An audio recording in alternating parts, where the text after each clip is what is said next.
қай жылы туғандарға сәтті жыл болмақ?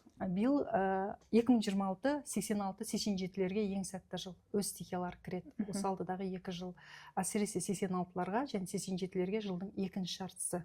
Және де 76-77, 96-97. Кімнің жылы 6 мен 7-ге аяқталады, өз стихиялары кіреді. Ол өте үлкен маңызды рөл атқарады.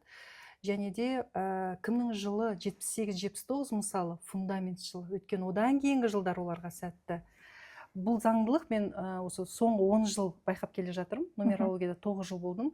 Сонда көп адамнан сұраймын ғой, осы жыл сізге сәтті болды ма? Осы жылы сізде қомақты сатып алу, бақытты жыл. Сол себепті сіздердің стихияларыңызға, мысалы, 30 стихиясына 2 таразы тең түсетін жыл. Жеке қарым-қатынас махаббатта адам гармонияға келіп, бір дұрыс шешім қабылдайтын, және карьерада екеуі 2 тараз теңеседі. 10 жылда бір.